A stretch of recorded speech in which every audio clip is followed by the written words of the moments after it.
Bem, bom dia a todos. São exatamente 6 horas, né? A gente vai dar início à nossa reunião do programa de capacitação em endoscopia da via biliar e pancreática.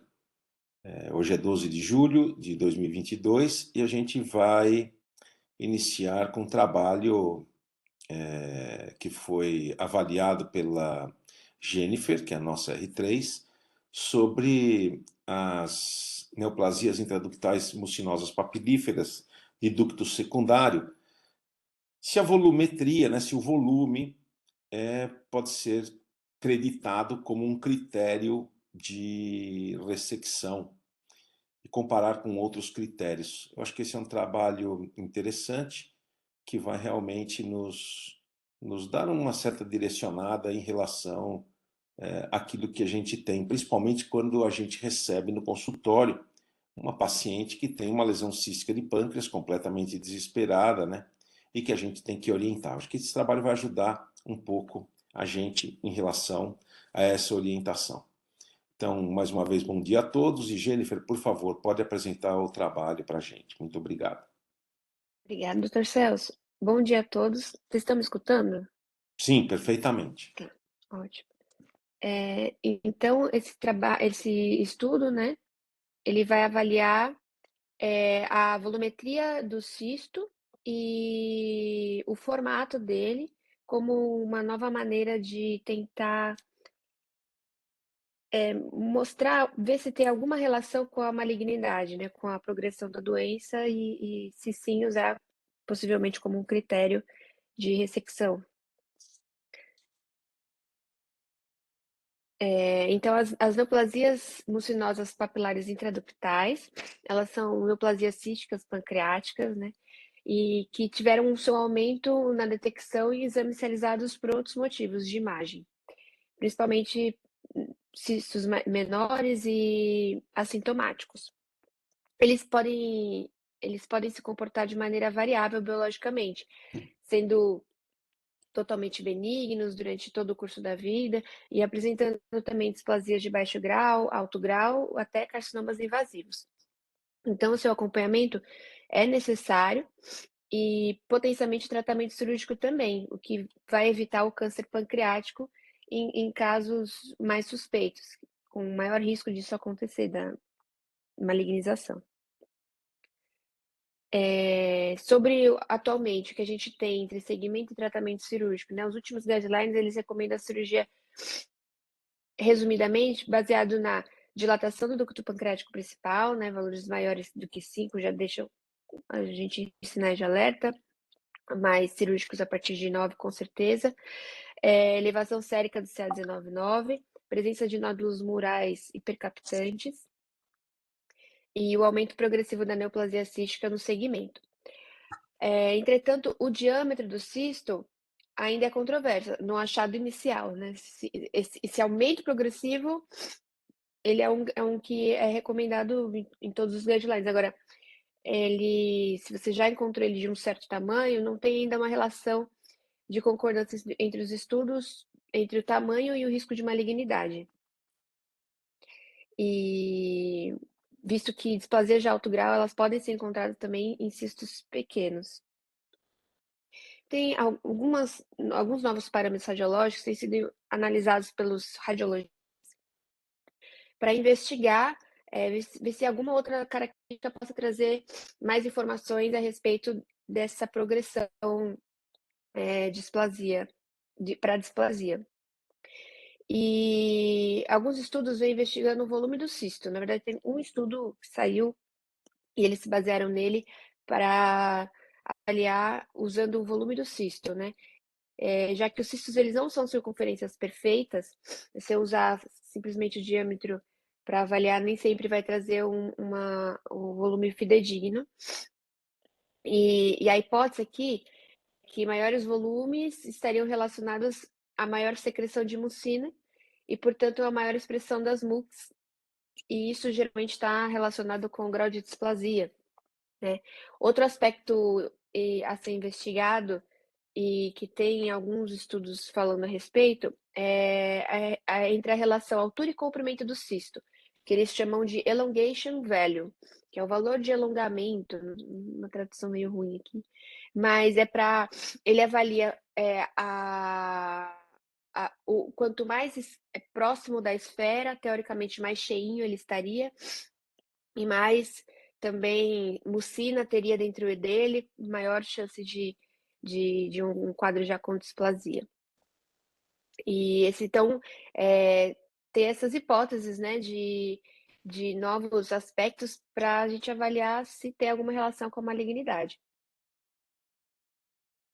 Então, o objetivo desse estudo é avaliar tanto o volume e a morfologia do cisto e os outros critérios também já bem estabelecidos na predição de malignidade nesses pacientes, com lesões IPNM secundárias tipo branch e mixed type, que é com dilatação do ducto principal e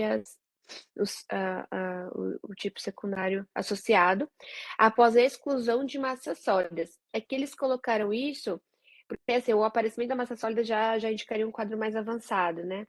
E talvez esse, nos trabalhos, seja o motivo para que a dilatação seja algo relevante, pela obstrução do ducto pela compressão da massa sólida. Então, a ideia deles é avaliar se, sem nenhuma massa sólida, tirar esse viés. Ainda vai ter essa dilatação. Então, foi um estudo retrospectivo, o single center. Foram avaliados pacientes consecutivos submetidos à pancreatectomia com diagnóstico histológico de IPNM.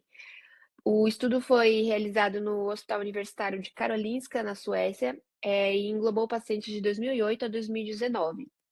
As indicações cirúrgicas, elas variaram durante esse período conforme os guidelines vigentes na época. Então, foi utilizado o critério de Sendai até novembro de 2012, depois o Consenso Europeu de Tumores Císticos Pancreáticos, entre dezembro de 2012 e fevereiro de 2018, e a partir de então o EEG 2018 foi utilizado como guia para indicação das cirurgias. Tudo com uma equipe multissêmica, com especialistas endoscopistas, cirurgiões, oncologistas juntos, né, e com o paciente para também indicar o melhor procedimento em cada caso. Então, os critérios de inclusão.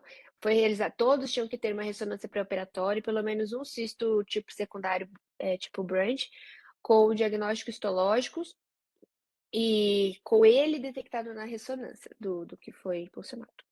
E critérios de exclusão, um ducto pancreático principal maior ou igual a 5 milímetros, sem identificação clara de um IPNM de ducto secundário ou mixed type na ressonância, ou desculpa, de secundário, né, porque senão seria primário, e presença de massa sólida com ou sem estenose do ducto pancreático principal, que é o que eles querem tirar de viés. A análise da imagem, então, foi avaliada por 2 radiologistas experientes e foi avaliado o maior cisto ou com os sinais mais suspeitos de malignidade. Foi usado o programa Spectral Workstation IDS7, versão 23.1. Então, esses 2 radiologistas, mínimo de 12 anos de experiência após formação, né, eles, em consenso, avaliaram o volume e os sinais suspeitos de malignidade e o formato também, o elongation value. Para a metodologia, para análise estatística, o teste de Wilcoxon Q² e o Fisher, quando necessário, foram usados para comparar o desfecho de displasia de alto grau e câncer invasivo em 2 grupos independentes para as variáveis numéricas e categóricas. A regressão logística invariável é usada para identificar variáveis associadas ao desfecho de displasia de alto grau e câncer invasivo. E o odds ratio, intervalo de confiança de 95% foram calculados. As variáveis, então, estatisticamente significativas na regressão logística univariável passaram para a regressão logística multivariável e foram ajustadas para a idade e sexo.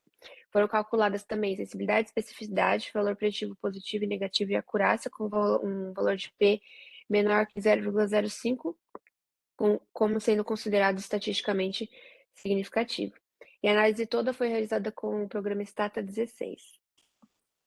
Dos resultados, foram encontrados, tirando depois todos os critérios de exclusão, um N de 106 pacientes apresentando o IPNM tipo Branch ou Mixed Type. 18% deles apresentaram displasia de alto grau e 7,5% câncer invasivo, englobando aproximadamente um quarto da amostra aqui. Desses 8 pacientes, os 7,5% com câncer invasivo, nenhuma massa sólida foi detectada no pré-operatório. 14 desses pacientes apresentaram nódulos murais com realce de contraste, com tamanho médio de 12 milímetros, variando de 4 a 32. 3 deles com displasia de alto grau e 4 com câncer invasivo. E o tamanho do nódulo mural não foi estatisticamente significante entre os pacientes com a displasia de baixo grau, alto grau ou invasivo. O 78% dos pacientes, desculpa, foram diagnosticados com IPNM do tipo misto, mixed type na histologia pós-operatória, e o tipo gástrico histológico mais prevalente, sendo encontrado em 70% dos casos. Então, aqui do resultado, o volume do cisto, ele infelizmente não foi significativo estatisticamente na análise da displasia de baixo grau e alto grau. Foi usado, né, a regressão logística, a volumetria pura e associada ou não ao valor de alongamento, e não apresentou relação com displasia de alto grau. O valor de alongamento médio foi de 0,36, variando em 0,16 para cima e para baixo. E da regressão logística, esse valor também, elongation value, ele mostrou uma tendência para associação inversa com desfecho de displasia de alto grau, ou seja, quanto maior o valor, menos redondo, maior a probabilidade de displasia de alto grau. Mas isso, apesar de ter essa tendência para associação inversa, ele não foi significativamente estatístico. Aqui, talvez, se a gente tivesse uma amostra maior, pudesse corroborar com algum resultado, com o resultado da literatura, mas, assim, poucos estudos a respeito, então é legal você também ver que nem sempre vai o resultado positivo. Aqui está muitos dados, mas era a tabela com, né, as características do tumor. Então, displasia de alto grau ou câncer invasivo foram encontrados em 25,5% dos pacientes, o tipo mixed type em 73,6% e o BD, que é o secundário tipo Branch, em 32% dos pacientes. Aí dos tipos histológicos, né, sendo intestinal o mais frequente, entre os sintomas mais comuns, 30% apenas dos pacientes apresentavam sintomas, e dos mais comuns a pancreatite aguda foi mais encontrado. Aqui, né, da localização, foi mais encontrada na cabeça, e da avaliação da dilatação, a gente teve, né, resultados de 45% teve uma dilatação maior que 5 milímetros, entre 5 e 9,9 milímetros, 45% dos pacientes, e 10% mais do que 10. Então, na análise univariada, o que foi encontrado como relacionado à displasia de alto grau ou câncer invasivo foi a presença mesmo de um nódulo mural hipercaptante, um ducto pancreático principal maior ou igual a 5 milímetros, e níveis séricos de CA19,9 a partir de 37 micromols por litro, que já condiz com a literatura mesmo atual. E os subtipos histológicos não se correlacionaram com o diâmetro, o volume ou esse valor de alongamento. Então, aqui da análise univariada, né? O sério, o CA19,9, os diâmetros maiores de que 5 milímetros de nódulos murais.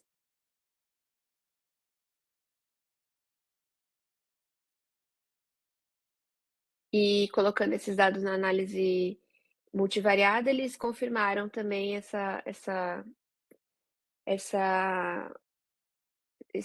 esse dado que sendo significativo, as três variáveis. A probabilidade de predizer malignidade também foi visto num paciente homem de 70 anos, sem nenhuma das características relacionadas com a malignidade, foi de 8%, dessas três encontradas, né? a dilatação, o CA19-9 e o nódulo mural. Quando todas elas foram encontradas, 92%, aumentava para 92% o risco de você ter uma displasia de alto grau ou câncer invasivo, vendo que essas características elas se somam e aumentam muito o risco de malignidade. Então, sendo necessário realmente, quanto mais essas características encontradas, avaliar a indicação cirúrgica. Então, na discussão, né, foi visto que o volume, o diâmetro máximo do cisto, a espessura da parede, a avaliação de lesões sólidas ou multifocais e a progressão do tamanho em 1 ano falharam em predizer displasia de alto grau e neoplasia invasiva nesses tipos estudados. Sobre os artigos relacionados à volumetria e o elongation value, apenas um artigo, né, que tem na literatura avaliando a volumetria do IPNM, ele encontrou que volumes maiores que 10 centímetros cúbicos apresentavam uma sensibilidade de 70% e uma especificidade de 73% para lesões com pelo menos displasia de alto grau. Entretanto, essa análise ela foi realizada manualmente nesse outro trabalho, eles imprimiam as fotos e faziam manualmente, impedindo a reprodução na rotina clínica e também pode estar relacionado, né, a alguma distorção na hora da impressão com o resultado encontrado, como um viés. A hipótese do formato mais esférico estar associada a maior expressão de mucina e, consequentemente, maior risco de malignização, né? Ela até mostrou ter uma associação inversa com a displasia de alto grau, mas ela não foi significativa, com odds ratio de 0,38. Os nódulos murais hipercaptantes, como já temos na literatura vigente, ele apresentou relação então com a malignidade, e mesmo excluindo massas sólidas, a dilatação do ducto pancreático principal apresentou relação com os IPNMs com displasia de alto grau e câncer invasivos. Eu acho que é o mais importante, né, que a gente tem dessa discussão. As limitações, trata-se de um estudo retrospectivo, que incluiu apenas pacientes operados, e a indicação cirúrgica ela acabou variando no período, conforme os guidelines foram se alterando, e apesar da amostra ter sido significativa para alguns parâmetros, ela foi pequena em geral, podendo ser um motivo, talvez, para esse elongation velho não ter sido considerado significativo. Acho que mais estudos poderiam ser feitos nesse sentido, mas e também o uso de imagens T2 para o cálculo de volumetria ao invés das imagens 3D ou 2D pode ter um pouquinho, um pequeno diferenciação no volume real, assim, mas se for ser mínimo, segundo o estudo. Aqui a gente vê um trabalho, né? Então, conclusão, a volumetria e outros métodos de avaliação de imagem eles não puderam predizer a malignidade e a dilatação do ducto pancreático principal, principalmente associada ao aumento do CA19 e a presença de nódulos murais, está sim associada a maior risco de malignidade, mesmo quando massas sólidas associadas são excluídas. Então aqui a gente vê um estudo com resultado negativo, mas acho que é importante para a literatura também a gente investigar sempre e apresentar esses resultados, que nem sempre vai ser algo milagroso, alguma novidade vai ser algo que realmente vai fazer alguma diferença na nossa prática clínica. Então, é isso. Muito obrigada. Muito obrigado, Jennifer. Então, exatamente isso, né? Esse trabalho acho que é um trabalho interessante, que mostra a dificuldade da própria radiologia em fazer o diagnóstico, né? Em identificar, não melhor, em não fazer o diagnóstico, mas de identificar um IPMN que albergaria, entre aspas, um câncer, ou que tivesse uma displasia realmente de alto grau. Então, é por isso que ainda hoje, apesar da grande quantidade de guidelines que a gente tem, né, a gente percebe que ou a gente opera quando não é necessário, ou a gente deixa de operar quando seria necessária a realização de um procedimento.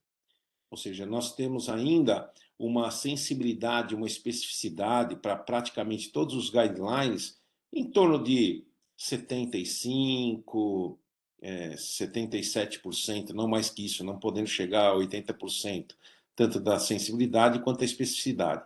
Alguns um pouco mais agressivos, outros menos agressivos. E isso é realmente importante. E a gente percebe, né, nesse trabalho a dificuldade de você, única e exclusivamente, fazer o diagnóstico, né, de pacientes com IPMN através da imagem. Aqui você tem um viés muito grande, né? E esse trabalho é um trabalho de radiologistas, e você tem um viés muito grande que é, eles só pegaram os pacientes operados, né? Eles não acompanharam os pacientes não operados. Então isso traz um viés bem grande, ou seja, eles pegaram só os pacientes que tinham o diagnóstico já de neoplasia intraductal mucinosa papilífera do ducto secundário. Então, isso realmente dificulta um pouco a interpretação dos dados. Mas deixa bem claro para a gente que mesmo quando você já tem um diagnóstico, ou seja, mesmo quando a Inês já está morta, a gente tem uma dificuldade muito grande, né, para fazer o diagnóstico da malignidade, que é a nossa busca incessante. Então, eu queria agora saber os comentários, né, do Marcos. Nós estamos aqui mais uma vez. Bom dia a todos, né? O Marcos Vinícius, o Marcos Clarencio, a Raquel. Hoje, depois de uma longa estadia nos Estados Unidos, nós temos aqui o Humberto Schwartz, né, que voltou. Então, eu gostaria de saber a opinião de vocês para a gente discutir.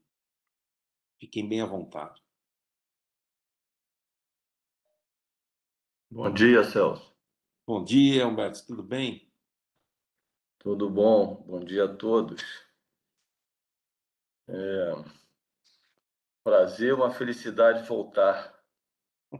Tá de volta às reuniões.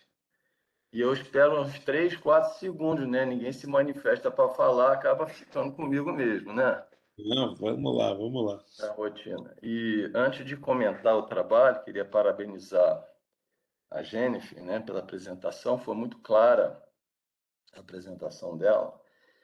E eu queria aproveitar e compartilhar com todo o grupo aqui a minha felicidade da família, porque ontem, ao chegarmos nos Estados Unidos ontem, nós recebemos a notícia que a nossa colega Ingrid, a minha filha, está indo para a endoscopia do MD Anderson. Puxa, que legal. Parabéns. Muito obrigado. Isso aí é motivo de... Parabéns, uau! Muito obrigado. É motivo de orgulho. Concorreu com os americanos todos lá, tinha uma vaga somente para endoscopia avançada e ela, de forma brilhante, surpreendente, Pô, legal. pegou essa vaga, né? Isso aí a gente está assim, um pouco ainda anestesiado com a notícia, né? Mas eu queria compartilhar com vocês, né, que a gente está aqui toda semana, né, compartilhar com o Celso, principalmente, com todos aí. Bom, em relação ao trabalho, é que o Celso já falou, da nossa dificuldade perante os guidelines e principalmente quando a gente joga isso para a vida real. A vida real, eu digo assim, na frente do paciente e da família. E quando você começa a colocar estatística, no final o paciente fala assim, doutor, é para operar ou não é para operar? Né?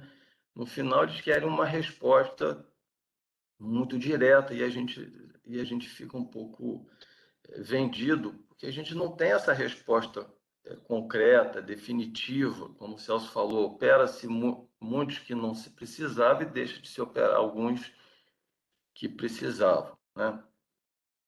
Então, assim, esse trabalho confirma alguns dados que os outros trabalhos, que os outros estudos vêm falando, que é a dilatação do ducto, que é o nódulo mural.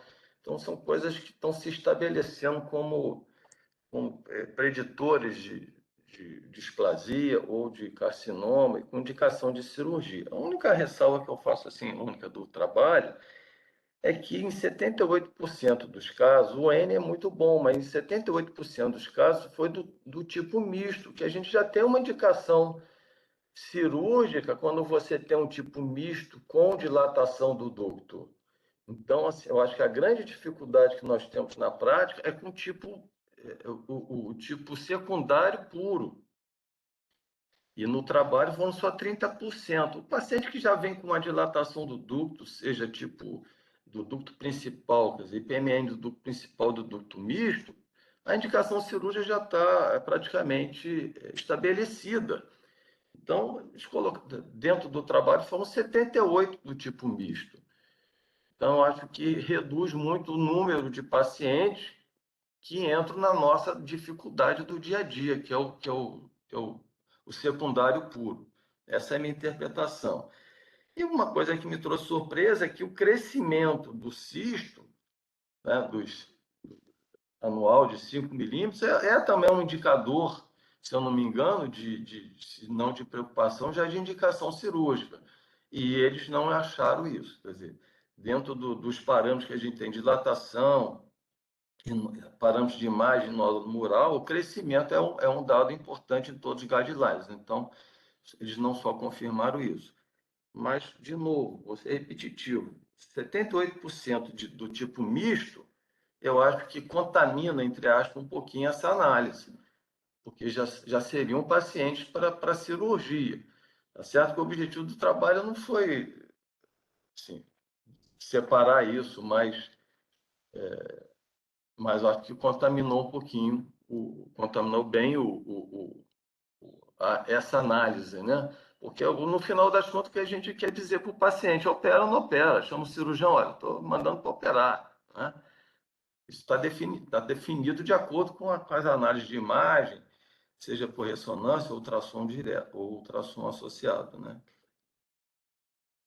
Perfeito, Humberto. É isso, eu acho que é exatamente isso mesmo, né? O que a gente percebe também é que a gente dá muito valor ao nódulo mural, né? E a gente viu nesse trabalho que quando o nódulo mural está presente, a chance de você ter uma neoplasia não é tão grande assim, né? Existem muitos nódulos murais que não são neoplásicos, né? Isso chamou bastante a minha atenção em relação a esse trabalho. E também a gente percebe, né, principalmente naqueles que têm câncer, que a maioria absoluta, se eu não me engano, não me lembro os números, mas a maioria absoluta não tinha, né, nódulo mural. E isso também chama bastante atenção, né, porque são fatores preditivos que hoje, né, estão muito mais relacionados ao câncer. Antigamente, o fator preditivo mais importante era o tamanho do cisto. Hoje a gente já não fala mais em tamanho do cisto. Isso é uma coisa que eu falo há muito tempo, né? Eu tive a oportunidade de, na minha experiência, identificar câncer através da biópsia, é óbvio, o Filadélfio é que fez esse diagnóstico, ou de displasia, né, em alto grau, ou como ele chamava de lesão borderline, dessas lesões em pacientes que tinham cistos pequenos, menores do que 3 centímetros, até menores do que 2 centímetros a gente teve. Então, isso é uma coisa realmente importante. Eu queria saber a opinião, o que a Raquel acha, o que o Marcos Vinícius, o Marcos Clarencio, por favor, fiquem bem à vontade. Eu queria saber da opinião de vocês em relação a esse trabalho e também contar um pouquinho da experiência de vocês, né? Porque eu acho que isso é uma coisa importante para a gente, né? Posso só tentar Bom dar um dia. padrão morfológico? Opa. Fila, quer falar alguma coisa? Não, Espera um pouquinho, Marcão. Já te chamo. não, é porque aí eu acho que, baseado em alguma coisa morfológica, aí vem muita experiência clínica de vocês. Então, assim, primeiro, eu vou voltar só um pouquinho lá no conceito da classificação de Viena, não é? Que é dizer tipo 1, normal, 2, hiperplasia para acompanhar, 3, neoplasia de baixo grau. E aí vem os nomes do mundo, displasia leve, neoplasia de... Então, tem que pensar que é uma neoplasia de baixo grau. Então, quando alguém fala displasia, a primeira coisa é saber, é neoplásico mesmo ou é hiperplasia? Porque eu canso de ver um laudo de displasia em qualquer segmento do tubo digestivo, inclusive o pâncreas, displasia leve. E, na verdade, o que que é? É uma hiperplasia. Tá? Então, e quando você fala uma displasia de alto grau, na verdade, aquilo lá é um adenocarcinoma intraepitelial, intramucoso, in situ.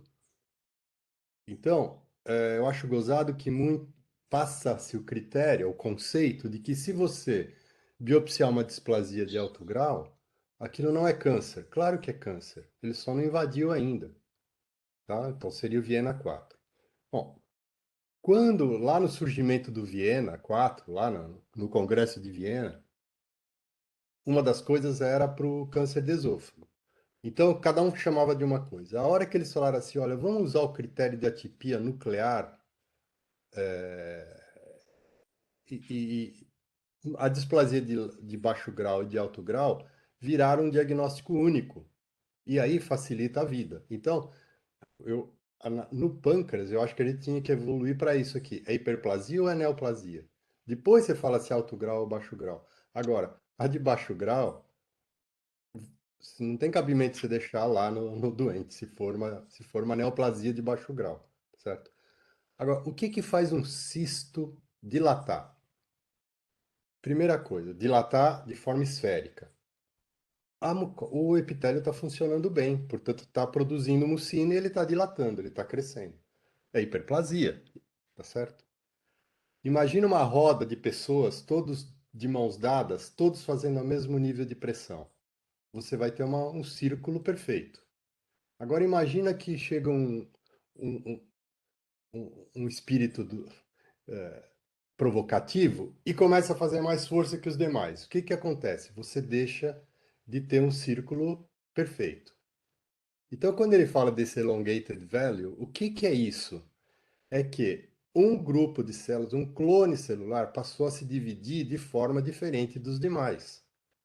Então, o Ki67, o índice de proliferação naquele segmento, deve ser mais elevado. Portanto, eu tenho um grupo de células se comportando de forma harmônica e um se proliferando de forma mais veloz. Claro que você vai deixar de ter um cisto perfeito e você vai começar a ter variações de forma. Então, isso possivelmente é uma indicação de neoplasia, tá certo? As outras coisas, o nódulo mural, a imensa maioria dos casos que a gente pegou foi o acúmulo de muco ou tecido de granulação. Quando você tem um nódulo mural neoplásico, ele é rígido, já está fazendo fibrose, possivelmente já tem invasão, certo? Então, e outra coisa no trabalho é assim, o que o Celso chama a atenção, são casos cirúrgicos. E aí, até 25% de neoplasia, de displasia de alto grau, 8% quase de tumor. Qual é a nossa prática do dia a dia? Considerando displasia, neoplasia e o e o intramucosa e o invasivo, qual é a nossa prática do dia a dia? Nós estamos falando de, acho que menos de 5% do nosso dia a dia, né? Exato. Então, eu acho que é importante saber esses parâmetros de forma de crescimento, para, como o Humberto falou, o que que você fala para o doente? Quer dizer, porque se ele lê um trabalho desse que, ó, 30% de chance de eu ter tumor, pô, claro que ele quer operar, né? E passa longe do nosso dia a dia isso. Isso é um trabalho, você vê, Karolinska é um baita em centro e do lado da patologia ele é predominantemente uma referência em citologia, né? A Exatamente. gente tem que juntar todas essas coisas aí para a gente poder tranquilizar nós mesmos, saber interpretar e como orientar o doente, né? Exatamente. Não, e se você perceber também, você vai ver muitos casos de tumores pequenos, né? É claro, Não são tumores grandes, né? é Eu claro. estava olhando na tabela, mas, por exemplo, você vê aqui, ó, 65 só eram maiores do que 30 milímetros e maior ou iguais a 30 milímetros, ou seja, chegavam a 3 centímetros, e só 34% é que eram pacientes que tinham lesões maiores do que 4, né? Então, quer dizer, eles operaram bastante, né? Num período em que o tamanho era importante. Então, é importante, eu também acho isso, Fila, é importante você, entre aspas, né? A gente só trabalha com microhistologia, mas você não vê que eles não comentaram absolutamente nada, né? A não ser que eu pergunte agora para a Jennifer, eles não comentaram nada sobre a ecoendoscopia e o diagnóstico Não, antes, né? Você vê que eles Não, não não tem, comentaram absolutamente nada. não tem. Isso é uma coisa que chama bastante atenção. E é um trabalho que foi publicado no European Radiology, não é qualquer revista, né? Mas é isso aí mesmo que a gente encontra, né? Eu acho interessante, o camarada chega no elongation velho e não explica o que que é isso, né? Exatamente, Por exatamente, quê? exatamente, Por que que alguma área começa a ter uma morfologia distinta? exato. Por favor, fique bem à vontade e obrigado aí, Fila, pelos comentários. Acho que são extremamente válidos, né? Muito importante a gente ter essa noção. Por favor, fique bem à vontade. Quem quiser comentar. Doutor, falando não, realmente não falava nada de ecoendoscopia. Acho que como é um trabalho de radiologista, eles focaram somente na ressonância, nos achados da ressonância mesmo. E obrigada, doutor Fila, pela explicação melhor do elongation velho. Faz muito mais sentido que o pouco explicado ali no artigo. Obrigada. Posso comentar, Dengue? Claro, Rodrigo. Vamos lá. Quando começou a história do Elongation Valley, eu fiquei justamente tentando arranjar uma explicação na minha cabeça por que isso seria tão importante e acho que agora o Fila nos trouxe mais uma vez a resposta. Mas veja que uma coisa interessante, Fila, é que, na verdade, quanto mais alongada a lesão, eles encontraram uma tendência de ter menos achados de displasia de alto grau, uma tendência, né? Não foi uma comprovação de displasia de alto grau e de câncer, né? De câncer invasivo. Eu também achei curioso não ter citado nada sobre isso, Fila, mas para ser bem sincero, eu acho que até no design do estudo deles, eles não sei se eles sequer têm esse conceito do que você está falando, ou se eles partiram para uma linha de raciocínio mais simplista, que é uma coisa que os radiologistas veem muito no dia a dia, que é o seguinte: bom, você pode ter uma lesão de 2 centímetros, mas se ela for uma esfera perfeita, o volume vai ser relativamente grande. Agora você pode pegar uma lesão de 2 centímetros que no diâmetro máximo ela tem 2 centímetros, mas é uma lesão estreita e que o volume final da lesão é menor, né? Ou então você pode pegar uma de 3 centímetros com volume baixo se ela for muito alongada. E acho que é por isso que eles ficaram se focando nessa história do quanto maior o volume, não necessariamente quanto maior o tamanho do maior diâmetro, maior produção de mucina. E pelo que eu entendi, no que a Jennifer falou, eles considerariam isso como uma lesão de maior risco. Quer dizer, quanto maior o volume, não necessariamente maior o diâmetro, maior o risco. Isso a explicação é o diverso disso. E aí que eles chegam a essa história dessa tendência estatística, né? Então, Rodrigo, eu acho que é importante esse caminho que você está levando para a discussão, porque assim, possivelmente é o que vai disparar uma conduta, não é? Pelo fato dele estar volumoso. É volumoso. Aí a preocupação você vai operar porque é tumor ou porque ele vai romper, não é? Sim, Eu acho que concordo. quase Concordo. sempre o pessoal deixa de falar disso. Uma pancreatite por uma ruptura de um cisto desse, ou um cisto adenoma seroso, se rompe, pô, é um desastre no pâncreas, né? Sim. Mas, Fila, sei lá, gente, eu vou falar a minha impressão, assim, concordo, Karolinska é um grande centro, já entramos novamente num design de trabalho que vai repercutir na prática para a nossa tomada de decisão em um grande viés, que é só ver os doentes operados. Fila, a sua explicação para mim fez absoluto sentido e vou guardar esse conceito mais uma vez na minha cabeça. Mas, para ser super sincero com vocês, eu acho que eles não tiveram esse grau de discernimento do que você acabou de falar. Eu acho que eles só ficaram focados assim: alongado pode ter volume pequeno, redondinho pode ter volume grande, qual que é mais perigoso? E É assim, isso mesmo. começar a falar de volumetria e não de tamanho de cisto. Eu acho que essa foi a ideia deles. O que é importante, o tamanho ou a volumetria? Acho difícil boa parte desses pacientes não terem ido em Karolinska para ecoendoscopia, então acho que eles simplesmente podem ter suprimido esse dado da avaliação dos pacientes, que quantas vezes aqui a gente já não discutiu da importância disso, e acho que talvez o que a gente guarde de valor desse trabalho é mais um trabalho dizendo que tamanho atualmente é o que menos nos preocupa, o que já foi um fator muito importante e decisivo, né? De 2 a 3, área cinzenta, acima de 3 não se discute. E novamente guardo o conceito do Fila que ele falou desde o começo, para que eu nunca mais esqueci, que é o que é nervoso nasce pequeno nervoso, fica médio nervoso e grande nervoso, e o que é bonzinho nasce pequeno bonzinho, fica médio bonzinho e grande bonzinho. E um último fator, que é o que o Humberto falou, né? O grande problema é que esses trabalhos todos estão no papel, né? No papel, Isso. o ambiente é mais fácil de se discutir. Outra coisa é quando o doente está ali na sua frente e traz os exames para você, e às vezes ele quer uma resposta ali no D0, né? Chegou na sua frente, ele quer sair do seu consultório com uma resposta, e cada vez mais a gente entende que, fora alguns fatores de extrema preocupação, uma certa observação dessas lesões e investimento em diagnóstico é o que vai nos fazer tomar possivelmente a melhor decisão com os dados que a gente tem.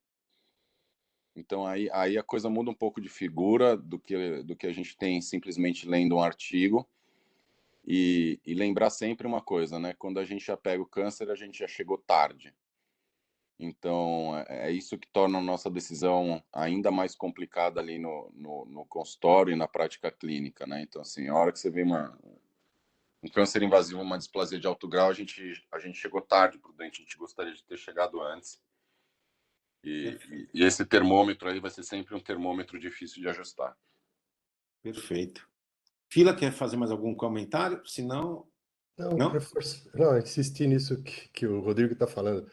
Quer dizer, eu acho que você tem que ter a calma de dar mais parâmetros. Eu acho que a primeira coisa é conseguir acompanhar o paciente num período, sabe, ter biópsias adequadas para você entender o que está se passando naquele cisto, ele está crescendo por quê, ele está tá tendo uma deformidade por quê, ele é totalmente esférico, deixou de ser. Isso sim, mas são parâmetros de acompanhamento. E, né, agora, quando chega do ponto de vista da biópsia, ela tem que dizer para você se tem uma neoplasia intramucosa ou se ela é invasiva, intraepitelial ou se invadiu. Porque senão, esse é sim o parâmetro que vocês precisam, né? Ficar dizendo, é displasia, vai virar um dia. Não, gente do exato. céu, né? E- Você não pode chegar atrasado, como o Rodrigo falou. Então, você precisa ser objetivo nessa hora. Não pode ser, talvez um dia vire. Senão é ficção científica, né? Exato. E eu queria, bem rapidamente, salientar aqui para todos os endoscopistas que estão aqui nos assistindo, para os residentes e tudo mais, que nós somos morfologistas, a gente avalia a morfologia dessas lesões. E às vezes muita gente pode se perguntar, puxa vida, mas nós estamos numa reunião de endoscopia, mas estamos avaliando um trabalho de radiologia. O trabalho de radiologia é extremamente importante porque ele vai nos ajudar a identificar melhor a forma, tá? A forma dessas lesões. E nós estamos discutindo parâmetros que são importantes na forma dessas lesões para que a gente possa, entre aspas, né, identificar ou fazer o diagnóstico de neoplasia.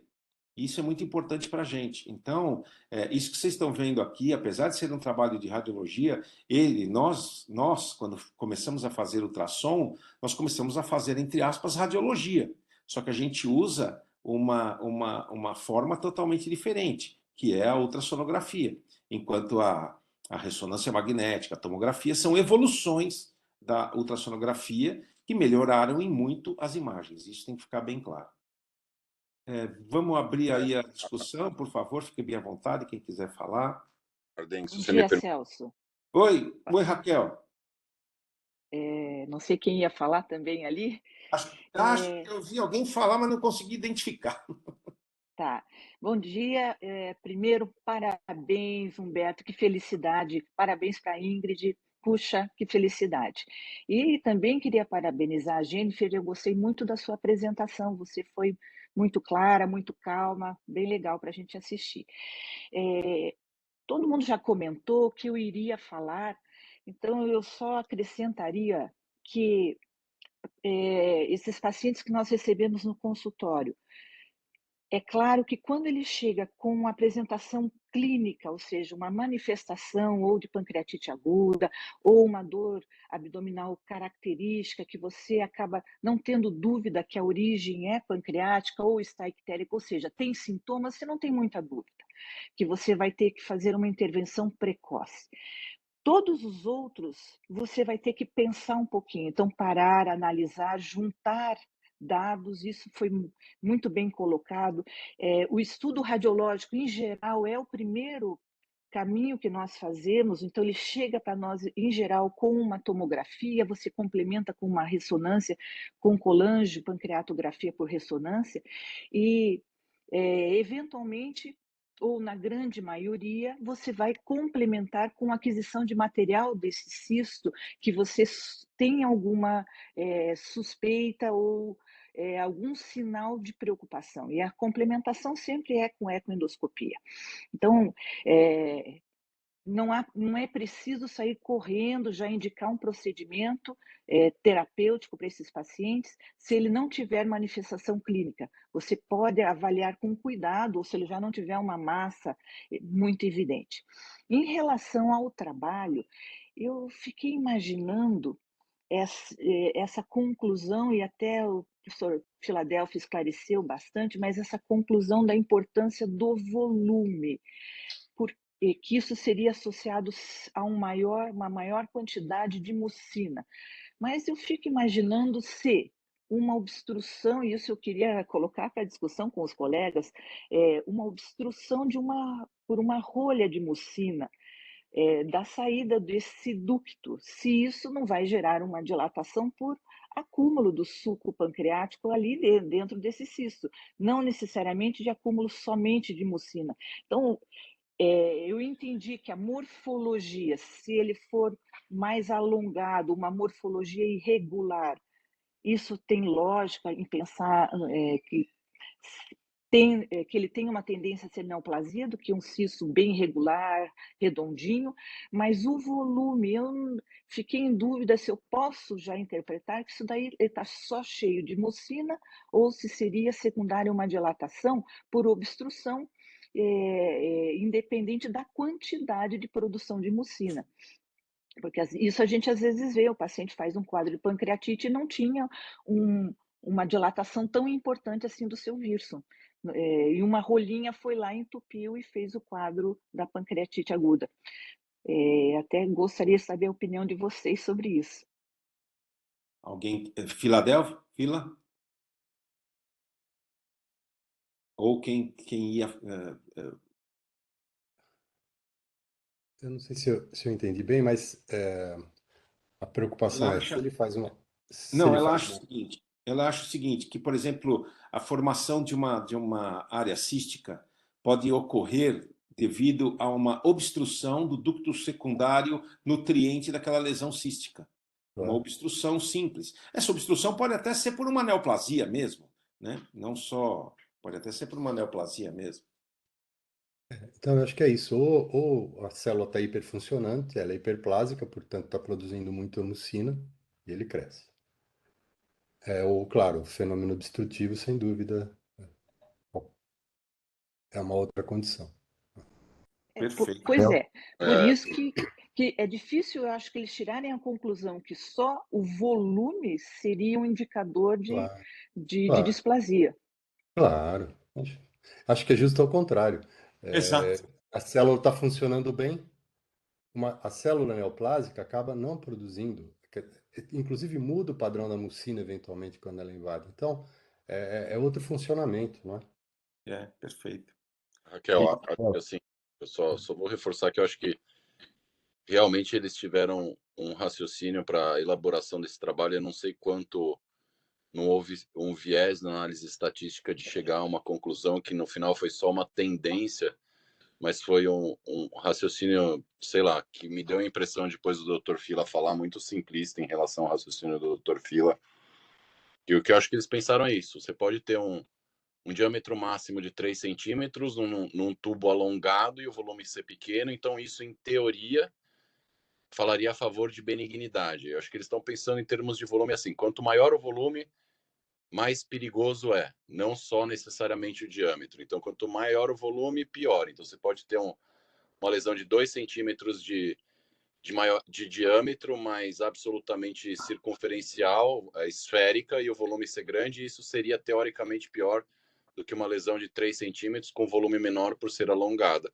Mas na minha cabeça faz total sentido o que o Fila está falando, de, na verdade, uma lesão mais irregular ser mais perigosa, independente do volume. Acho que eles se fiaram num conceito antigo de... acho que eles quiseram ter a ideia nova de que volume em si é maior do que simplesmente diâmetro. E acho que, no final das contas, o raciocínio do Fila é muito mais lógico e muito mais elaborado do que a ideia inicial desse trabalho. Eu queria só fazer um último comentário, acho que antes de passar pro caso clínico, não sei quando vai passar, é assim, o que a gente estava falando o que você estava falando, doutora Raquel, de parar, analisar, ver, acompanhar, discutir. Eu queria reforçar que eu tenho o imenso privilégio de trabalhar com pessoas bizarramente competentes. Vocês viram que outro dia eu lancei um caso aí para discutir, aí discuti o caso com o Ardengue, com o Fila. Então, assim, às vezes eu vejo casos que vêm de outros serviços, ou sei de casos que foram conduzidos de uma certa forma que é muito díspare do nível de raciocínio e do nível de conhecimento que vocês têm. Então, minha vida se torna muito mais fácil quando eu lanço mão desse grau de raciocínio, que é muito díspare do que a gente tem no dia a dia no nosso país. E, Humberto, eu tenho uma filha de 3 anos e você contando sobre a sua filha, sobre a ida dela do MD Anderson, assim, eu não sei o que eu faria com a minha filha se um dia eu tivesse uma notícia dessa. O meu grau de orgulho, o meu grau de emoção. Então, assim, cara, parabéns, não sei nem o que te falar. Quem sabe um dia a gente não visita ela lá para ela ensinar algumas coisas aí pra gente, para pegar alguma coisa com eles, mas, cara, eu imagino o seu grau de orgulho e o grau de felicidade de vocês. Parabéns, cara. Obrigado, Raquel, obrigado, Rodrigo, a todos aí. E realmente é um sentimento meio inexplicável, sabe? Não dá para explicar muito, não. O carro morreu no meio da rua, não consegui ligar o carro, fiquei bem anestesiado. Eu só queria fazer um último comentário a respeito que Raquel, Fila, Rodrigo, todo mundo falou, que eles tentaram desvincular o diâmetro do volume, mas dentro do raciocínio, quer dizer, eles tiraram os nódulos, os ductos que tinham nódulos, para não dar o viés do ducto estar entupindo o ducto principal e isso causar dilatação. Mas o raciocínio é o mesmo com o ducto secundário, né? Fila explicou isso aí. Todo mundo falou a Raquel falou de uma pequena rolha no ducto secundário de lá. Olha, se você entope alguma coisa e você tem uma cápsula, alguma coisa que pode ser distendido, vai aumentar o volume e vai aumentar o diâmetro. Eu não consigo desvincular aumento do volume sem o aumento só do diâmetro. Quer dizer, o diâmetro pode ser um diâmetro, uma lesão circunferencial ou pode ser não circunferencial. Mas se tem alguma coisa que está impedindo a passagem da secreção, ele vai aumentar de tamanho, né? Então, vou tirar a palavra diâmetro, vou falar de tamanho. Então, o tamanho pode ser esférico, homogêneo, regular, ou pode ser irregular. Então, assim, por isso que é o que o Celso falou, lesões grandes, indicação cirúrgica, e não era uma lesão para operar, e lesões pequenas tinham já displasia de alto grau ou invasão, carcinoma invasivo. Aí talvez a explicação para a gente ter essa disparidade entre o volume, o tamanho né? Tira o tamanho do cisto com os resultados do histopatológico. Então, assim, aumentou o volume, vai aumentar o tamanho, mas o tamanho vai ser homogêneo, esférico ou vai ser irregular? Exato. Eles tentaram desvincular isso, né? Celso, Mas, enfim, Beleza. é isso. Alguém Celso, tem mais algum comentário? Celso, rapidinho, é Marcos Ô, Clay. Marcos. Lá? Bom dia a todos. Primeiro, parabenizar a Humberto aí. É sempre uma alegria o crescimento dos filhos, né? Sempre uma alegria. E também parabenizar a Jennifer, né? E a gente vê o crescimento, né, da apresentação, né? Como ela vem melhorando, isso é uma coisa também positiva. E pegar o gancho de Raquel, que esse é um assunto assim, às vezes não muito fácil, né? Então, você associar o quadro clínico, o quadro de radiologia, o quadro de ecocompulsão, pode definir a vida do paciente ou definir a indicação cirúrgica ou não. Já estamos sentindo que o tamanho não é problema, né? Se tem um cisto de 10 milímetros e está em uma posição muito boa para funcionar, por que não funcionar para tirar uma dúvida? Eu achei também interessante o professor Fila comentar algo que a gente cada vez mais tem que chamar a atenção, a morfologia interna das paredes do cisto. Quando existe uma irregularidade, isso pode ser proliferação celular, pode ter câncer ali. Né? Isso eu achei interessante também o que o professor Fila falou. É isso. Obrigado, Marcos. Queria saber se o Marcos Vinícius tem algum comentário para fazer, fique bem à vontade, que aí a gente já vai passar para o caso clínico. Celso, Oi, Marcos. Celso, Bom tá me ouvindo dia. bem, né? Bom Opa. dia, Celso. Celso, bem objetivo do ectendoscopista. 100% dos meus casos logicamente, foram feitas ectendoscopias. Em que estágio está hoje, na sua experiência, a punção? Já teve uma época que puncionávamos tudo. Depois teve uma época que não puncionávamos praticamente muito pouco. Em que estágio você está hoje? Você chegou com um paciente na sua frente, vamos supor que está com CA19 novo aumentado, sendo como único parâmetro. Quando é que você funciona os pacientes? Essa é uma pergunta muito boa, agradeço a sua pergunta. Na verdade, assim, você falou muito bem. Eu tive uma fase na minha vida, na minha evolução, né, porque o homem evolui todo o tempo, né, em que chegava uma lesão cística e eu puncionava, porque realmente eu tava aprendendo. Né? Eu uso muito, Marcos, hoje, o parâmetro da ressonância magnética. Então, eu tenho hoje uma radiologista nominada, que eu mando praticamente todos os exames. Então, os exames que vêm para mim, eu mando exatamente para ela, para saber. Se ela identifica, entre aspas, algum sinal preocupante, eu já aviso o paciente que eu vou puncionar, tá? Independente do tamanho, se o tamanho é grande, se o tamanho é pequeno. Isso é uma coisa importante. E, além de tudo, né, eu acho que, assim, para resumir para você, eu acho que o mais importante é caso a caso. Você tem que estudar, eu acho que a Raquel falou muito bem, você vai estudar, você vai ver todos os parâmetros, você vai ver os dados clínicos, a história, você vai ver a ressonância, você vai ver a tomografia computadorizada. Hoje, como antigamente, eu já não faço mais, ou seja, puncionar cistos grandes. Não sei se todos os cistos grandes necessitam de punção. Por quê? Porque, por exemplo, exatamente isso que eu aprendi nesse trabalho é que, por exemplo, quando você tem um cisto bem cheio, a chance de malignidade ela não é tão grande. Então, isso realmente me chama bastante atenção. E já chamava isso do ponto de vista clínico. Então, por exemplo, eu não tenho puncionado esses cistos porque depende também, né? Isso também depende. A minha tendência é não puncionar e não deixar de puncionar. Agora, a maioria absoluta ainda hoje, Marcos, eu tenho puncionado. Assim, eu sempre digo uma frase: eu já me arrependi de não ter puncionado, mas nunca me arrependi de ter puncionado, mesmo tendo complicações do tipo pancreatite aguda que eu já tive, sangramento que eu já tive.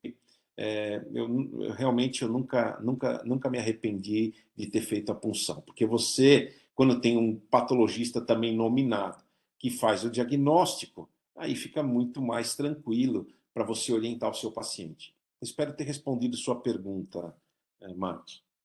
Outra coisa que eu quero falar é sobre os nódulos murais. No consenso Fukuoka se falava muito na equidoscopia quando você bota o Doppler na base dos nódulos e esse Doppler é positivo.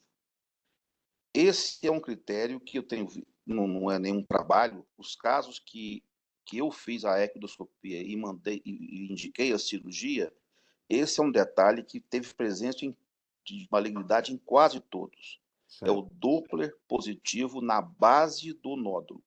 E se falou muito pouco nisso aí, tanto no trabalho. No trabalho ele fala de alguma coisa relacionada à fase arterial, mas eu queria que você explicasse sobre isso. Esse, para mim, é um dos grandes dados da equidoscopia, pelo menos na minha experiência, é esse Doppler positivo na base do nódulo. Eu só quero entender uma coisa, Marcos. Esse Doppler positivo na base do nódulo mostrava que era câncer ou que era um nódulo neoplásico? Não mostrava. Eu estou fazendo o exame do paciente pela primeira vez. O paciente chegou para mim. Não, a biópsia, a cirurgia. O mostrava que era câncer. Câncer. Então, neoplasia de alto grau. Neoplasia de alto grau ou câncer já estabelecido. Existem alguns trabalhos na literatura que mostram que nós temos duas técnicas, né? Uma delas é o contraste por ultrassonografia, que você pode fazer o diagnóstico da suspeição de neoplasia, e o Doppler. E o Doppler é exatamente isso, já é descrito na literatura, esse sinal na base, ou até mesmo no interior do nódulo, né? Ou seja, um nódulo Doppler positivo. A chance de ser neoplásico é realmente muito alto. Existe até um trabalho que saiu já há algum tempo, acho que 1 ou 2 anos, sobre o Power Doppler. No Power Doppler você tem uma melhor avaliação, né, das estruturas vasculares, você vê mais a parede do que o turbilhonamento. O Doppler, você vê o turbilhonamento no interior do vaso. Já o Power Doppler, você vê a parede, e ele parece ser um bom sinal para esses nódulos, né? Talvez se a sua máquina tiver o Power Doppler, seja... Não, os casos meus são todos Power Doppler. Então, o Power Doppler realmente ajuda bastante em relação a isso. Isso é uma coisa importante. E tem uma sensibilidade, mas também tem uma sensibilidade que não ultrapassa 75%, né? Pelo menos esses trabalhos. Eu acho que, por exemplo, valeria a pena, Marcos, se você tem esses casos, valeria muito a pena você fazer um levantamento desses casos e relatar, porque eu acho que isso é uma coisa interessante. Eu, honestamente, não tenho essa experiência do Doppler e do Power Doppler em relação aos nódulos. Não sei se é porque eu dei muito azar e peguei a maioria absoluta dos nódulos mais rolhas de mucina, porque quando eu punciono, o que eu faço? Quando eu tenho nódulo, eu punciono invariavelmente. E aí, o nódulo, eu já vi várias vezes o nódulo se desfazer. Quando você punciona, ele se desfaz, né? Ou seja, era realmente uma rolha mesmo de mucina.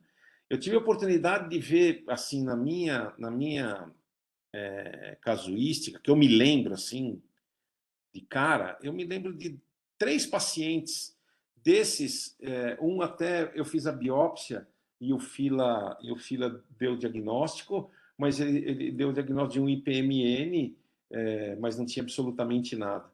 Acho que até recentemente, agora, acho que o Otávio também teve um quadro de nódulo também no ducto pancreático, que ele puncionou, mas veio só como IPMN. Mas eu acho que aí, se tem realmente um nódulo como esse, você tem que mandar operar. Acho que aí é importante mesmo mandar operar. Alguém tem mais alguma pergunta? Por favor, fique bem à vontade, ou quer fazer algum comentário? Perfeito. Então, vamos passar então agora para o...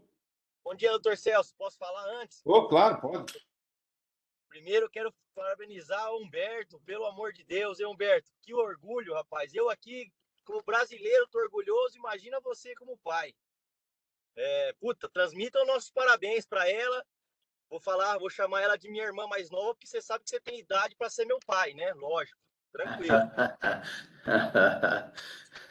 A Outra amizade coisa, continua forte. pô, parabéns, cara. Eu tô com o olho cheio de lágrimas aqui por você, cara, de verdade. Muito Bom, obrigado. falando aí a respeito do trabalho e das lesões císticas de pâncreas, eu escutei o que todo mundo disse aí, eu vou tentar fazer uma analogia ao meu sobrenome e uma miscelânea de tudo. A verdade é que acho que ninguém sabe nada, né? Quem tá funcionando todos os casos, acho que não está errado, porque você está tentando fazer um diagnóstico e não chegar atrasado, como o próprio Fila e o Rodrigo disseram. E quem não funciona também não está errado, porque se não achou nenhum sinal de alarme, nenhum sinal de alerta, o paciente é assintomático, também está certo. Se a gente for seguir todos os guidelines, tem guideline que fala 1,5 centímetro para funcionar, 3 centímetros, enfim. Você vai chegar atrasado em alguns momentos. E quem funciona tudo, vai funcionar muito cisto e não vai obter diagnóstico, né? Eu acho que isso também independe do tamanho, que é o que todo mundo disse. A gente tende, o nosso grupo aqui, o Torcel sabe disso, a gente tende a, óbvio, com bom senso, dependendo do tipo de exame, se está fácil de funcionar, nós tendemos a funcionar todos, tá? Nós tendemos a funcionar todos, independente das complicações. Claro que a gente se cerca de tudo, a gente orienta sempre o paciente, ó, eu vou funcionar. Eu só não vou funcionar se tiver difícil, se tiver alguma sobreposição de vaso, essas coisas, tá? Então, assim, é difícil a gente falar, não funciona esse, funciona aquele. Acho que ninguém ainda tem essa resposta. Eu acho que lesão cística, hoje a gente só sabe dizer se tem ou se não tem. Agora, o que fazer com ela, acho que ainda a gente não tem essa resposta. Só quando a gente acha algum sinal de alarme ou funciona e vem uma displasia. Perfeito, perfeito. Muito obrigado pelas considerações, Otávio. Vamos passar então agora para o caso clínico. O Dr. Fernando Guzmán preparou um caso interessante, e que vai ter o concurso do Dr. Fila, né, em relação à biópsia que foi realizada. Por favor, Fernando, fique bem à vontade. Bom dia a todos. Começar parabenizando a colega, o doutor Humberto, né? Parabéns, doutor Humberto, deve estar muito feliz o senhor. Só acho que deve estar só orgulho e felicidade, é bem difícil chegar aí. Parabéns, viu, doutor Humberto? Obrigado. Bom, continuando aqui com a apresentação do caso, é um paciente que chegou para a gente, tá? É um paciente masculino de 71 anos, tá? Ele veio com antecedentes de pancreatite aguda, ter tido pancreatite aguda. Paciente totalmente assintomático quando a gente atendeu ele, tá? Como relevante no caso dele, ele tinha um CA199 de 153,7, bastante elevado, e uma tomografia que ele fez em outro serviço, mostrando microcalcificações pancreáticas, tá?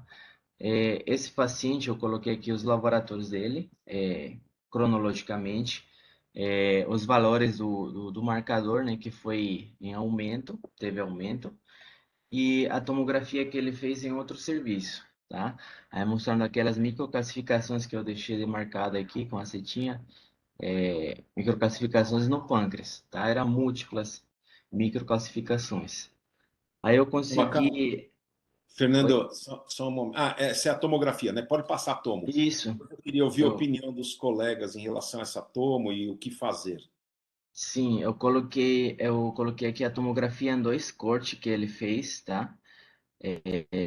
Para ver as classificações que ele apresentava no pâncreas, não sei se vocês conseguem ver aí. Sim. Tá? E eu vou colocar aqui uma outra que ele fez um outro corte. Tá? Você vê que ele tem também uma ateromatose da aorta também, mas o que a gente vai estudar hoje é o pâncreas.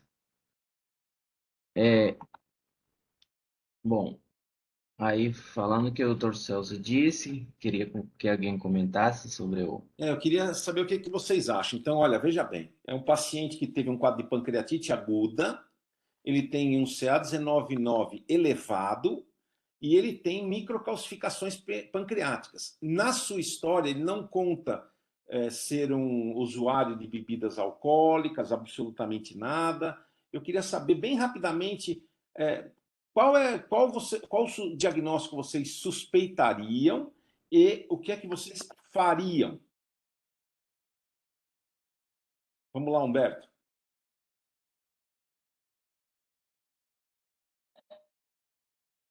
Bom, opa, Celso, a gente sempre vincula a questão das calcificações pancreáticas, né? Até em raio-x simples antigamente, como diagnóstico de pancreatite crônica. Então, o meu primeiro diagnóstico é a pancreatite crônica com episódio de agudização, com sintomas e que chegou até vocês. Agora, a causa disso aí fica difícil, né? Como não tem nenhum, pelo menos o que eu estou vendo aqui, não tem nenhuma formação de massa, né? Ou pseudomassa, não tem, né? Pelo menos nessa imagem para se fazer o diagnóstico de pseudotumor ou de tumor em pancreatite crônica, para até guiar uma punção por ecoendoscopia. Isso não vejo. Então, assim, pela essa imagem está aí, é o que eu posso pensar de inicial mesmo. Agora, tem história familiar de pancreatite, de Não, neoplasia? Não me lembro. não, não, Não não tem, tem. né? Assim, qual é a causa dessa que é calcificação? A gente liga com pancreatite crônica. Agora, qual é a causa disso, Perfeito, né?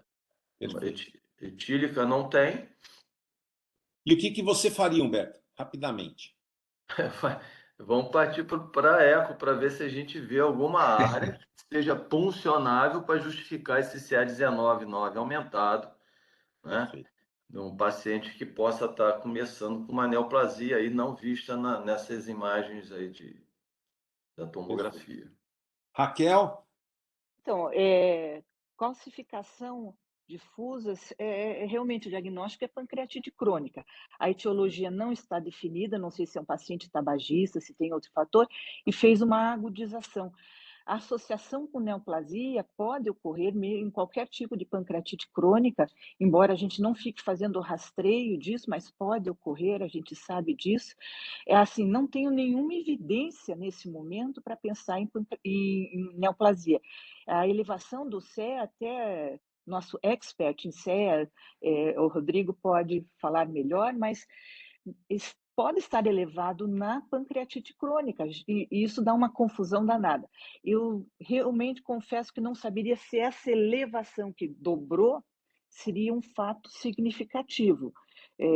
Isso quer dizer que esse paciente vinha sendo acompanhado, e aí eu gostaria de saber como é que ele estava antes, né? Já que ele tem 2 CEs aí, um de 60 e pouco, depois 100 e pouco, se eu não me engano. Então, ele teve um período de acompanhamento aí. Uma estratégia talvez fosse aguardar passar a agudização e refazer o estudo de imagem, eventualmente com uma ressonância e colangiorressonância, para Ele fez estudar melhor. pancreatite aguda, viu, Raquel? Há mais ou menos uns 3 meses antes de chegar com a gente, tá? Tá. Essas imagens já são Porque não tem, pancreatite né? aguda. É. Que até não Sim, passou. Eu acho que a Raquel falou importante da colangiorressonância, para a gente ver se tem algum grau de obstrução ductal, um cálculo ali, né? Que aí até muda a conduta, né? Isso. Mas Rodrigo. é difícil. Perfeito. Pode falar, pode terminar, Raquel, pode terminar, desculpe. Não, o manejo. Então, esse tempo de evolução é importante. Se eu vou repetir a imagem para ver depois fora, né? Como você disse, já foi feito. Se eu não encontro nenhum fator, eu investigo realmente os fatores que podem levar a uma pancreatite. Se eu não encontro, eu complemento com ecoendo, sim. Quando eu não encontro o fator Perfeito. etiológico, como pancreatite autoimune. Perfeito. Marcos Clarence, Marcos Vinícius, querem fazer um comentário bem rapidinho para a gente dar continuidade? Não? Rodrigo?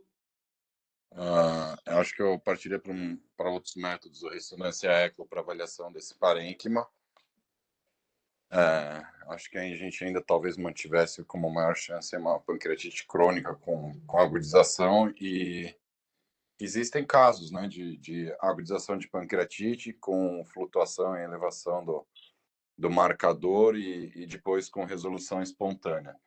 Quer dizer, mas eu acho que frente a isso eu partiria para uma ressonância ou para uma ecoendoscopia para tentar avaliar melhor o parênquima. Perfeito. Pode continuar, Fernando. Você me chamou, Celso, eu não consegui ativar. Eu concordo em tudo com o doutor Humberto. Viu? Perfeito. Pode falar, Marcos. Pode falar, Fernando. Pode falar, desculpe. Pronto. Bom, eu vou continuar aqui. Foi feita a ecoendoscopia, né, do serviço, e foi visto que no pâncreas, no processo uncinado, era algo heterogêneo, tá? Hipoecoico e de limites imprecisos, tá? Tinha focos hiperecogênicos, tá? Formadores de sombra acústica posterior, e ele tinha áreas anecoicas com calcificações periféricas, irregular também. Aí eu coloquei, né, as medidas daquelas áreas que a gente achou no pâncreas, tá? A maior é essa daqui, no canto superior direito, tá? E foi aventada, então, a hipótese de uma neoplasia intraductal mucinosa, do tipo 2, tá? Além de ter visto também uma área nodular focal na cabeça do pâncreas, suspeitando fortemente de um nódulo como consequência de uma pancreatite crônica do paciente. Então, a gente encontrou, né, nesse paciente, foi um achado interessante, nós encontramos uma área hipoecóica, heterogênea, de limites mal definidos, permeada por áreas císticas periféricas, né? E essas áreas realmente chamaram bastante atenção, e isso justificou o procedimento de realizar a punção, né, aspirativa, da qual a gente fez, né? Acho que você pode mostrar aí, Fernando. Sim, eu vou mostrar aqui a próxima slide. Essa foi a patologia do paciente. E aí eu queria ouvir o concurso do Fila para a gente depois poder discutir, né? Eu até imaginei que se tratasse mesmo de um nódulo de pancreatite crônica, mas realmente era uma área nodular mesmo, hipoecóica, heterogênea, com áreas císticas. Isso realmente chamou bastante atenção. Fila, você quer comentar essa patologia sua, né? Tá aí. Eu acho que tá claro. Então, olhando a imagem da esquerda, a gente percebe que são ácidos bem atróficos, tá certo? E eles estão permeados por leucócitos, tá certo? Estão conseguindo ver isso? Sim. Ao meio-dia, né? E aí é muito importante uma técnica na análise da microhistologia, que é a comparação com uma área preservada que vem na agulha, né? Que é do lado direito. Então, eu tenho ácidos tróficos, né, do lado direito. Os ductos coletores dessa área estão preservadinhos, o citoplasma baixo, né?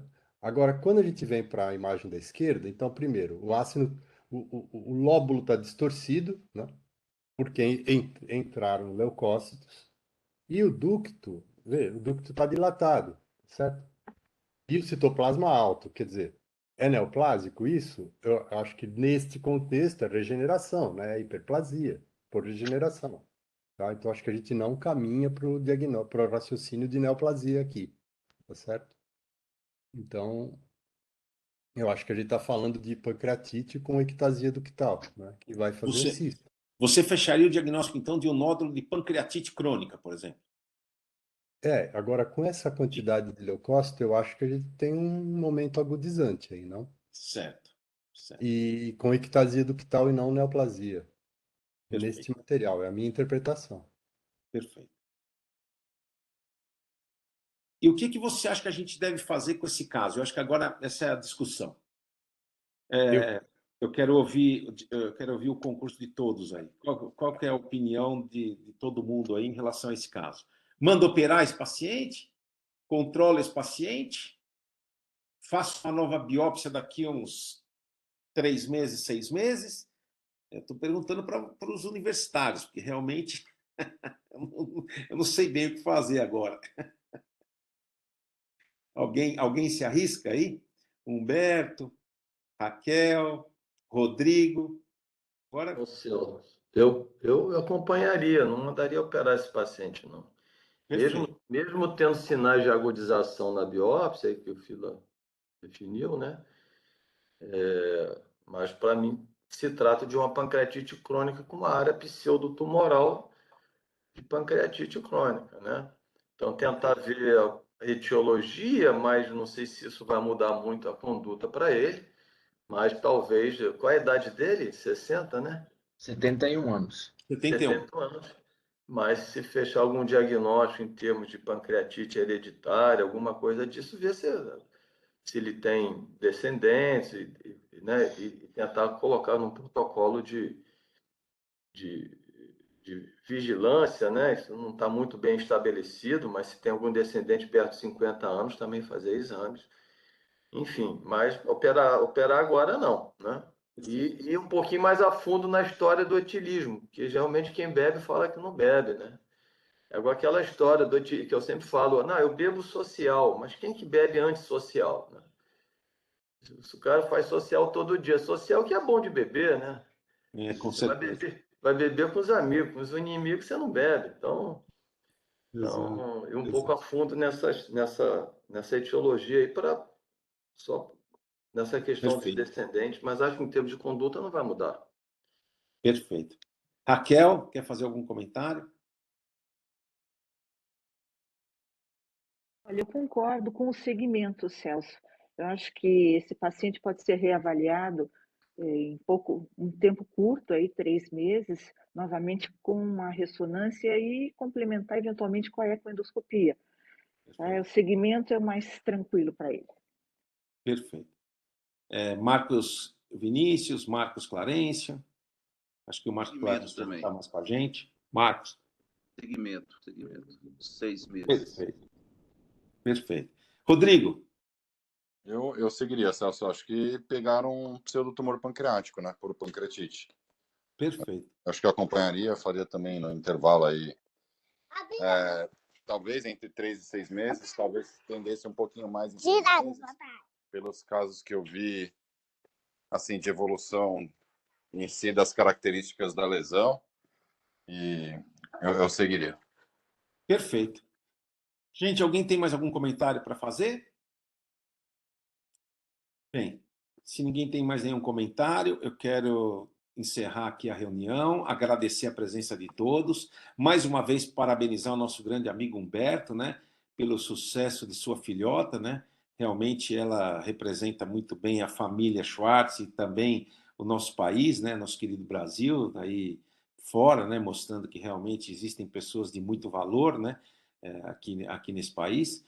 E quero desejar a todos vocês uma excelente semana e um bom final de semana. Lembrando que todas essas reuniões são gravadas e a gente coloca no canal. Depois, se vocês quiserem assistir, ou se alguém perdeu e quiser assistir novamente, é só acessar. Então, tchau para todo mundo, né? Humberto, você quer falar alguma coisa? Fica à vontade. Não,